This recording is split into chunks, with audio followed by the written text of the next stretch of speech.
Attitude is Everything, by Jeff Keller. Kamusta kayong lahat? Pakiramdam mo ba ay parang natigil ka o hindi ka nasisiyahan sa iyong pag-unlad sa buhay? Paano kung ang pagbabago ng iyong realidad ay kasing dali lang ng pagbabago ng iyong pananaw? Maligayang pakikinig sa Booktag PH, kung saan sinusuri namin ang mga kapana-panabik na aklat at dinadala ang kanilang diwa ng direkta sa iyo. Ngayon, tatalakayin natin ang Attitude is Everything, ni Jeff Keller, isang aklat na nangangakong magpapataas ng iyong pananaw at pagkilos sa buhay. Ang buod na ito ay hindi lang isang simpleng pagsasalin ng nilalaman, ito ay isang pintuan patungo sa mga pananaw na maaaring baguhin ang iyong buhay. Matutuklasan mo ang kapangyarihan ng positibong pag-iisip at ang kahalagahan ng pagtanggap ng pagkabigo, mga mahahalagang hakbang upang makamit ang iyong mga pangarap. At ang pinakamagandang bahagi, makukuha mo ang lahat ng kaalamang ito nang hindi man lang nagbubukas ng isang pahina. Manatili ka hanggang sa dulo upang malaman kung paano ang maliliit na pagbabago sa iyong mga salita at pag-iisip ay maaaring magbukas ng bagong mga posibilidad. Handa ka na bang magbago mula sa pagtingin sa baso bilang kalahating walang laman patungo sa kalahati na puno? Tuklasin natin ang mga lihim sa isang mas makabuluhan at matagumpay na buhay. Kung pagod ka ng maramdaman na parang hindi ka makausad at hindi mo alam kung saan magsisimula, ang aklat na ito ang iyong gabay. Napakahalaga nito para sa sinumang nalulubog sa pagiging negatibo, sapagkat nagbibigay ito ng mga estratehiya upang linangin ang positibong pananaw at samantalahin ang bawat oportunidad para sa paglago. Alamin kung paano gamitin ang iyong pag-iisip upang hubugin ang iyong realidad, tuklasin ang sining ng pagpili ng tamang mga salita, at unawain ang kapangyarihan ng pagkilos. Handa ka na bang sumisid sa isang mundo ng kaalaman na makakatulong sa iyong umunlad at maabot ang mas mataas na antas ng tagumpay? Unang bahagi, ang tagumpay ay nagsisimula sa isip, ang iyong pananaw ay ang iyong bintana sa mundo. Ang pananaw o attitude ay parang lente kung paano natin nakikita ang mundo. Dalawang tao ang maaaring makaranas ng parehong bagay, pero maaaring magkaiba ang kanilang nararamdaman at pananaw tungkol dito. Ang lahat ng ito ay nakasalalay sa kanilang attitude. Noong bata pa tayo, nagsimula tayong may malinis at positibong pananaw sa buhay. Naniniwala tayo na kahit ilang beses tayong madapa, makakatayo pa rin tayo. Hindi natin sinisisi ang mundo kapag tayo ay nabigo.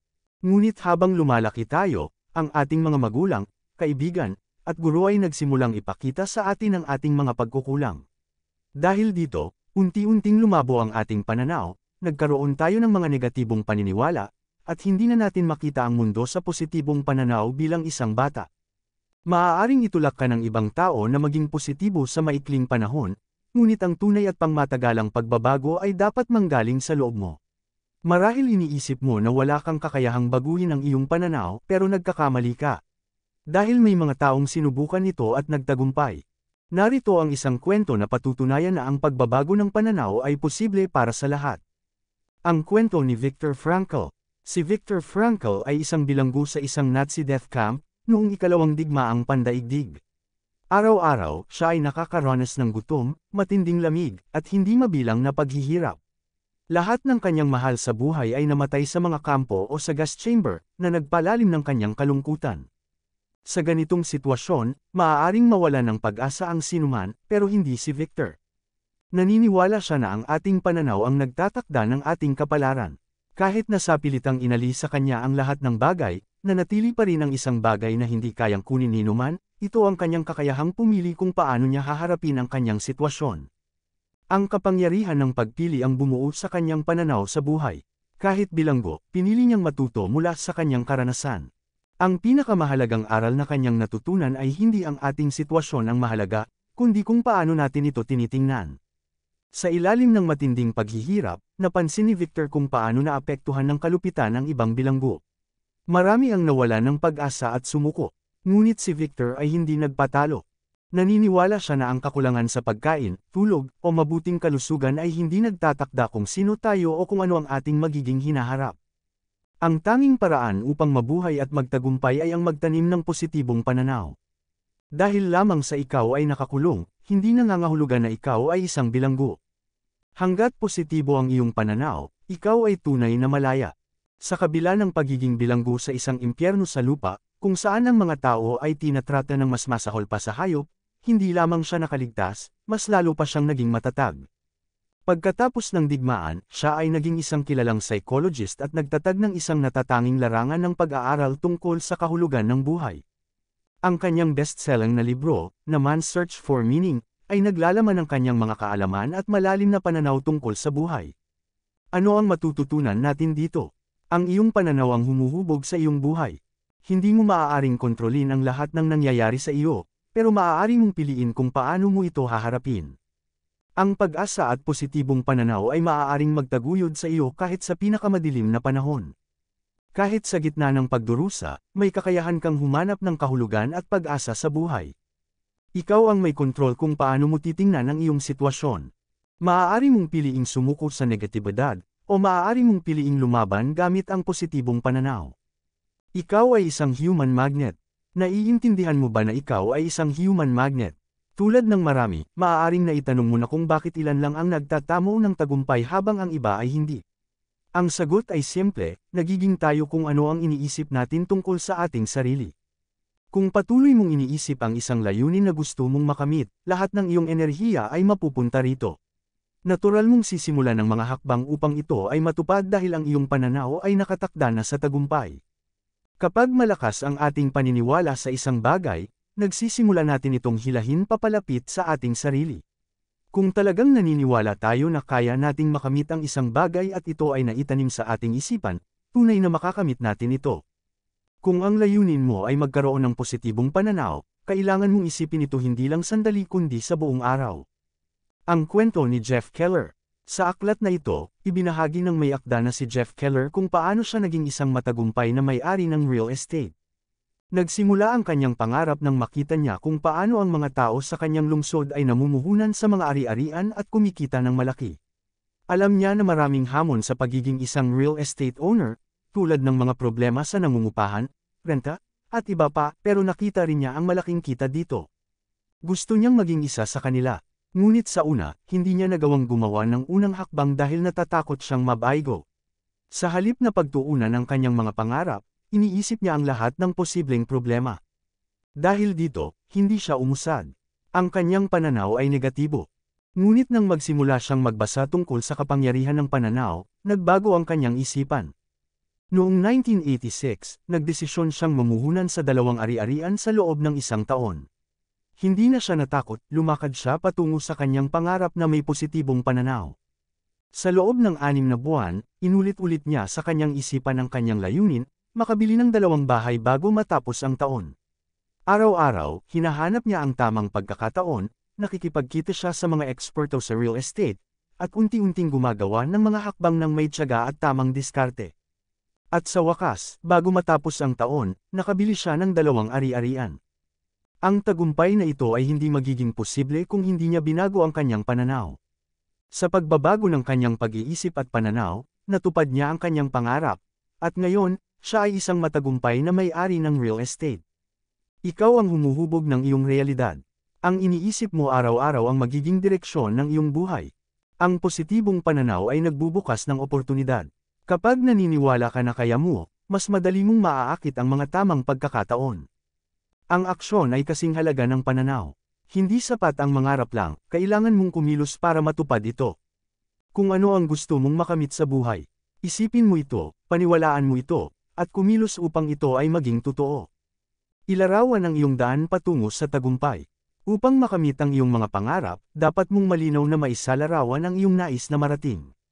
Maraming sikat na mga awit at atleta ang nagsasabing matagal na nilang iniisip at ini-imagine ang kanilang tagumpay mula pa noong bata sila. Ang mga larawang ito sa ating isipan ay parang isang pelikula, nagpapakita kung paano natin tinitingnan ang ating sarili at ang ating hinaharap. Ikaw lang ang may kontrol sa imaheng nililikha mo sa iyong isip, walang ibang makagagawa nito para sa iyo. Nang tayo ay bata pa, malinis at positibo ang ating isipan. Naniniwala tayo na kaya nating gawin ang kahit ano, parang walang limitasyon ang mundo. Ngunit habang tumatanda tayo, unti-unting binabalot ang ating pag-iisip ng negatibong karanasan at kabiguan. Sa tuwing susubukan nating gumawa ng bago, madalas nating maalala ang ating mga nakaraang pagkakamali, at minsan, hindi na natin sinusubukan pa.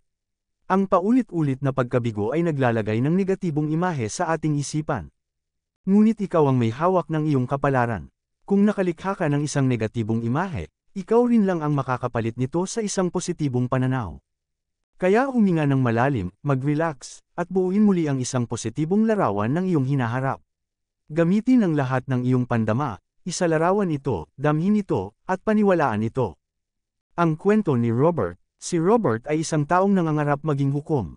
Mula pagkabata, pinangarap na niyang maging matagumpay sa larangang ito.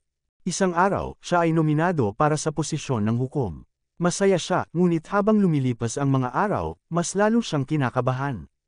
Kahit na kwalipikado siya at may mataas na tsansang manalo, nagsimula siyang pagdudahan ng kanyang sarili. Dahil kaibigan niya si Jeff Keller, binigyan siya nito ng isang napakahalagang payo. Isulat ang kanyang pangalan na may titulong judge, at ilagay ito sa lugar na palagi niyang makikita. Kaya isinulat ni Robert ang Judge Robert Jones sa isang papel at inilagay ito sa kanyang pitaka. Araw-araw, sa tuwing makikita niya ito, paulit-ulit niyang naaalala ang kanyang pangarap. Dahil dito, mas lumakas ang kanyang paniniwala sa sarili. Ang mental image na ito ay naging isang matibay na pananaw, at kalaunan ay nagsimulang maging totoo. Dahil sa kanyang paniniwala, mas nagbigay siya ng dedikasyon sa kanyang kampanya. Pinangunahan niya ang kanyang partido, sinigurong ginagawa nila ang lahat ng kanilang makakaya upang makuha ang pinakamataas na bilang ng boto. Sa huli, nanalo siya at naging isang hukom. Ang kanyang positibong imahe at kumpiyansa sa sarili ang nagtulak sa kanya patungo sa tagumpay. Kapag malinaw mong naipinta sa iyong isipan ang iyong tagumpay, wala nang makakapigil sa iyo na likhain ito sa tunay na buhay. Gawin ang pangako, at matitinag mo ang bundok. Walang layunin ang makakamit ng walang matibay na pangako at dedikasyon. Ang tunay na commitment ay nangangahulugan ng pagnanais na gawin ang kahit anong kinakailangan upang maabot ang iyong layunin. Kapag nakatuon ka sa iyong pangarap, mapapansin mong biglang may mga bagong daan na nagbubukas upang marating ito. Ang mga oportunidad ay laging nariyan, ngunit kapag may tunay kang dedikasyon mas nagiging malinaw at abot kamay ang mga ito. Ngunit tandaan, ang commitment ay hindi lang tungkol sa aksyon, ito rin ay tungkol sa paninindigan, anuman ang mangyari. Ang buhay ay susubukan ka, bibigyan ka ng maraming hadlang, ngunit hindi ka dapat sumuko. Ang kwento ni Jerry Gladstone. Noong 1999, sinimulan ni Jerry Gladstone ang kanyang negosyo sa pagbebenta ng laruan. Pero hindi siya nasiyahan sa resulta, gusto niyang tumutok sa pagbebenta ng animation art. Napansin niya na ang Disney art ang may pinakamaraming potensyal, kaya gusto niyang makipag-partner sa Disney. Ngunit, tumanggi ang Disney sa kanyang alok. Ang ibang tao ay maaaring sumuko na rito, pero hindi si Jerry. 3 taon siyang patuloy na kinulit ang Disney. Isang araw, isang miyembro ng Disney team ang naasar sa kanya at nag-iwan ng voicemail. Huwag ka nang umasa, hinding-hindi ka makakakuha ng deal sa Disney. Ano sa tingin mo ang ginawa niya? Sumuko ba si Jerry? Hindi. Lalo pa niyang dinagdagan ang kanyang pagsisikap. Dahil sa kanyang matinding pagpupursige, sa wakas, inalok siya ng Disney ng isang kasunduan. Pero may isang kondisyon, maaari lang siyang magbenta ng Disney art kung magbubukas siya ng tindahan sa Minnesota o Massachusetts. Si Jerry ay taga New York, at mahal na mahal niya ang kanyang lungsod. Pero hindi siya nagdalawang isip. Kinabukasan mismo, lumipad siya papuntang Boston, Massachusetts. Nakahanap siya ng lokasyon at muling tinawagan ng Disney. Sa puntong ito, humanga ang Disney sa kanyang dedikasyon at inanyayahan siyang sumali sa kanilang programa.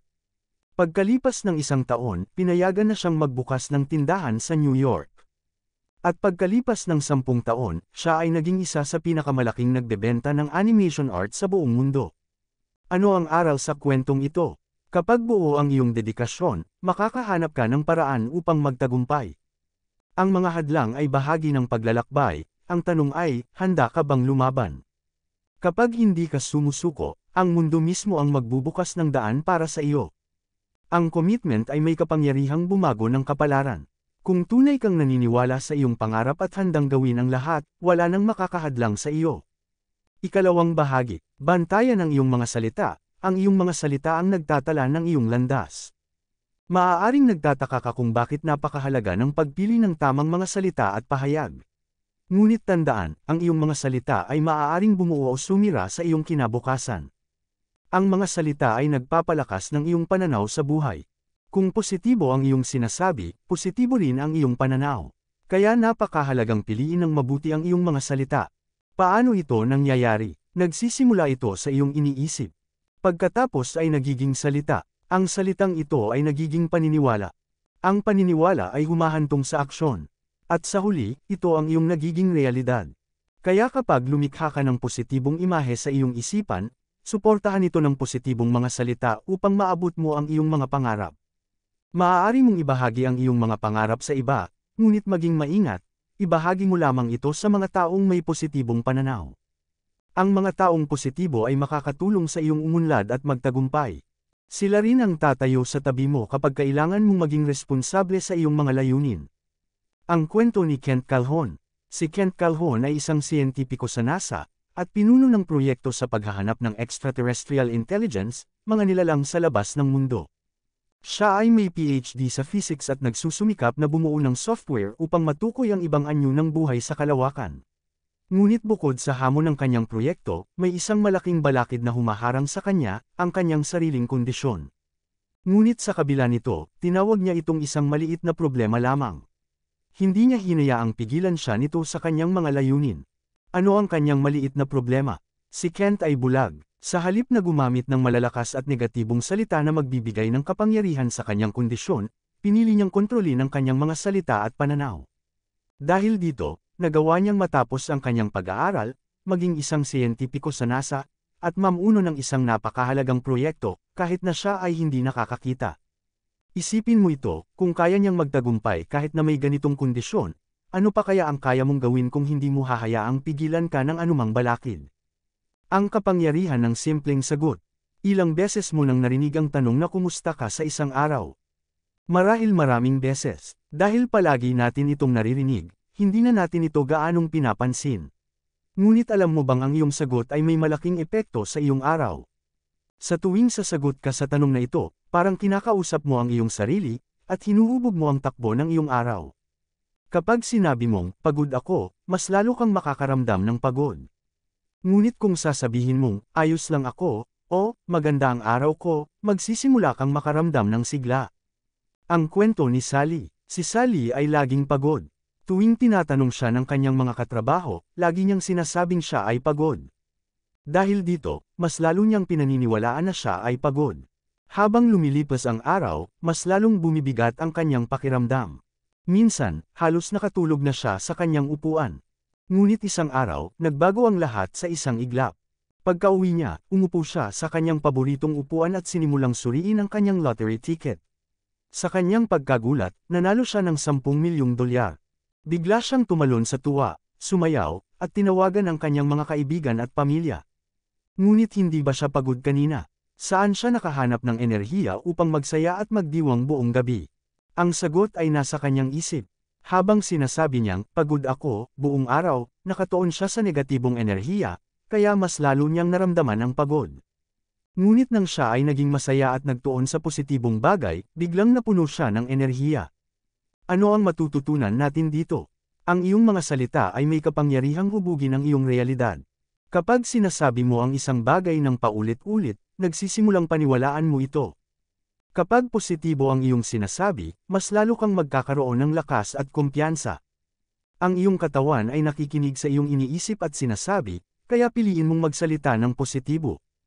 Ikatlong bahagi, tinutulungan ng langit na kumilos, makisalamuha sa positibong tao. Sa mundo, may dalawang klase ng tao. Mga positibo, nagbibigay ng inspirasyon at tumutulong sa iba upang magtagumpay. Mga negatibo, puno ng reklamo, negatibong pananaw, at sumisipsip ng iyong enerhiya. Ang mga positibong tao ay naniniwala sa iyo. Palagi nilang sinusuportahan ang iyong mga pangarap. Tumutulong sila kapag kailangan mo ng gabay at pananagutan. Samantala, ang mga negatibong tao ay humahadlang sa iyong pag-unlad. Madalas silang nagrereklamo at puno ng pesimismo. Binababa nila ang iyong sigla at determinasyon. Sino ang pipiliin mong makasama sa dalawa? Ang kwento ni Smokey. Si Smokey ay isang mabuting kaibigan na nagtrabaho sa sales department ng isang funeral home sa loob ng 45 taon. Maaari mong isipin na ang pagiging palagiang malapit sa kamatayan ay magdudulot ng negatibong pananaw.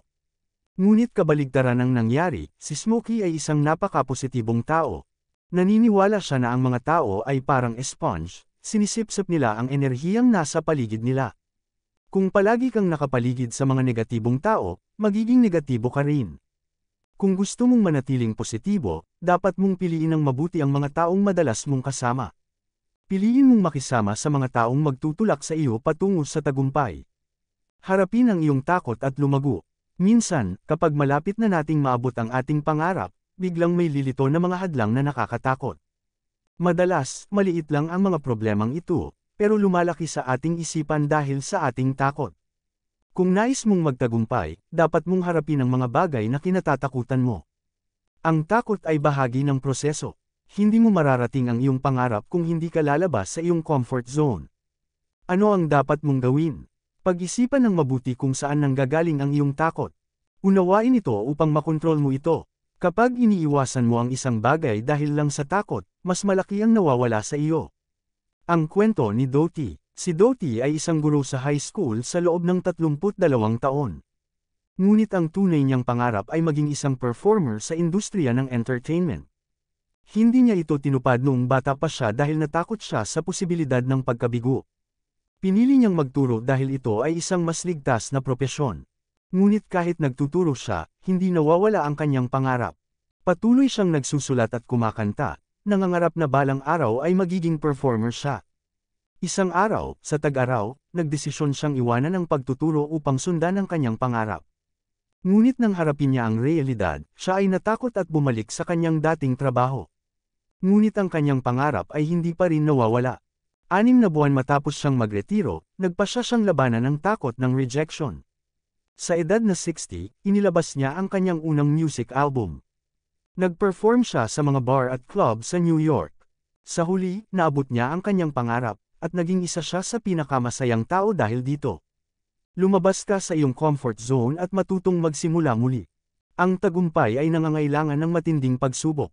Kailangan mong matutong mabigo upang matutong magtagumpay. Ang pagtatangkang gawin ng isang bagay ay maaaring nakakatakot, ngunit kailangan mong sumubok. Maraming beses kang maaaring mabigo, pero hindi yun dahilan upang sumuko.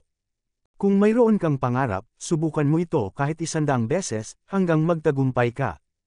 Ang kwento ni Jack Canfield at Mark Victor Hansen. Si Jack at Mark ay nagsulat ng isang libro na gusto nilang ipalathala. Inaasahan nilang matapos ang proseso sa loob ng 3 buwan. Ngunit nang ipadala nila ito sa isang publisher, ito ay tinanggihan. Sinubukan nila ulit, at muli silang tinanggihan.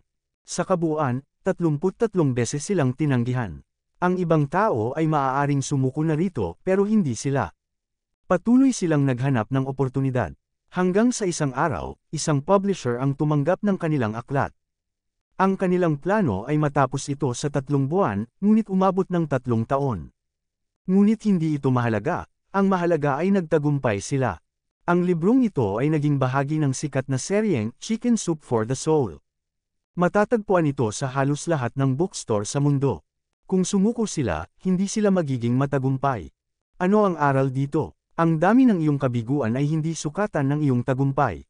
Huwag mong hayaang ang rejection ang magdikta ng iyong kapalaran. Ang tunay na tagumpay ay nasa iyong determinasyon at pananaw sa buhay. Tandaan, hindi ang kabiguan ang nagtatakda ng iyong kinabukasan, kundi ang iyong ugali sa pagharap dito. Ano ang isang pangarap na nais mong makamit? Huwag kang sumuko, lumaban ka hanggang sa makuha mo ito. Conclusion. Ngayon na natutunan mo ang kahalagahan ng isang positibong pananaw, oras na upang ipatupad ito sa iyong buhay. Sa unang bahagi, natutunan mo ang kapangyarihan ng iyong isipan. Kapag itinakda mo ang iyong pag-iisip sa positibong direksyon, nagsisimula kang akitin ang positibong enerhiya sa iyong buhay. Sa ikalawang bahagi, nalaman mo kung paano ang positibong mga salita ay maaaring magbunga ng positibong mga resulta. Kahit isang simpleng sagot sa kumusta ka, ay maaaring magtakda ng direksyon ng iyong araw. Sa ikatlong bahagi, natutunan mo kung paano maging positibo at kumilos upang makamit ang iyong mga layunin. Napagtanto mo rin ang importansya ng pagpili ng tamang mga tao na makakasama, dahil ang kanilang pananaw ay maaaring makaapekto sa iyong tagumpay. Sa puntong ito, alam mo na kung gaano kahalaga ang pagiging matapang upang lumabas sa iyong comfort zone. Ang paglago at tagumpay ay nagsisimula sa pagharap sa iyong takot at paggawa ng aksyon. Ang aklat na ito ay puno ng mga mahiwagang susi, na magbubukas ng bawat pintuan sa iyong landas, at haantong sa iyo patungo sa pinto ng tagumpay.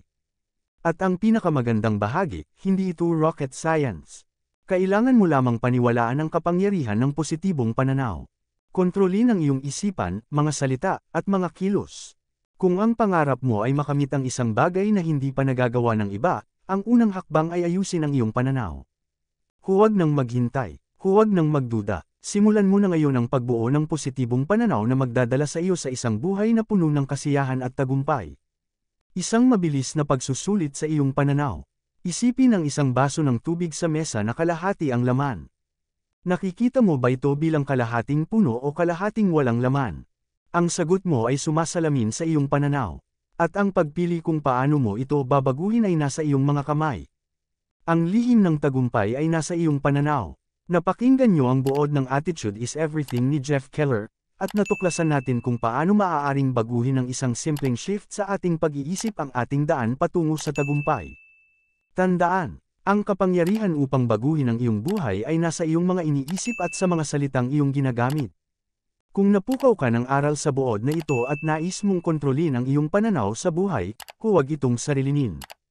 Ibahagi ang audiobook summary na ito sa iyong mga kaibigan, pamilya, o sinumang sa tingin mo ay makikinabang mula sa mga makapangyarihang aral na ito. At kung hindi mo pa nagagawa, pindutin ang subscribe button at ang notification bell para sa higit pang life-changing content na darating. May kwento ka ba tungkol sa kung paano binago ng positibong pananaw ang iyong buhay?